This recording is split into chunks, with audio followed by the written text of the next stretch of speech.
स्वयं से जोड़ना अर्थात अपने आप को जानना। जामवंत जी जब हनुमान जी से कहते हैं कि तुम जानो स्वयं को, तुम हो क्या, आखिर तुम्हारी शक्तियां क्या है, उसका बोध होते ही हनुमान जी समुद्र को पार कर जाते हैं और लंका चले जाते हैं। क्योंकि उसको पार करना उन्हें कठिन लग रहा था जब तक वो अपनी शक्तियों को नहीं जान पाए। जामवंत जी एक माध्यम बने जिससे वह अपनी शक्तियों को पहचान पाए। अपनी शक्तियों का योग हुआ, हनुमान जी को बोध हुआ। इसलिए स्वयं का बोध ही योग है, स्वयं को जानना ही योग है, स्वयं से स्वयं को जोड़ना ही योग है। कर्म का कौशल ही योग है। कर्म की कुशलता हम बढ़ाते हैं, बार बार एक ही कर्म करते हैं।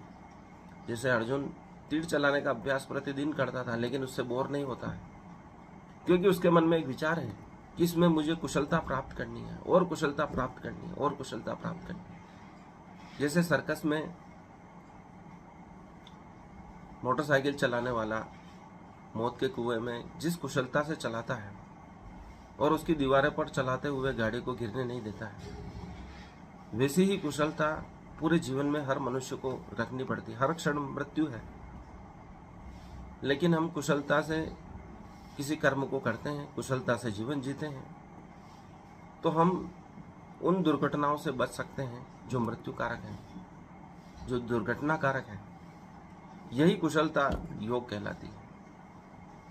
योग कर्मसु कौशलम, अर्थात इस महासमर में मृत्यु ही मृत्यु है। थोड़ा सा भी चुके और मृत्यु घटित हो सकती है। इस घटित होती मृत्यु के क्षण में भी कोई कुशलता प्राप्त कर ले, स्वयं को मृत्यु से बचा ले, वही योग है। क्योंकि इस महाभारत के युद्ध जब प्रारंभ हो जाएगा तो वही कुशलता काम देगी। कृष्ण अर्जुन को यही समझा रहे हैं कि यह जो तीर चलाने का अभ्यास है, युद्ध का अभ्यास है, इसमें कुशलता प्राप्त करो। अपने मन को विचलित मत होने दो, अपनी चित्त वृत्तियों को रोको, उनको समझो, उनका निरोध कर पूरी शक्ति युद्ध में लगाओ, तो तुम्हारी विजय अवश्यंभावी है। हर युग में असली धर्म का मूल स्वरूप बदल जाता है, इसलिए हर युग में गीता सुनाई जाती है, उनके वास्तविक अर्थ समझाए जाते हैं।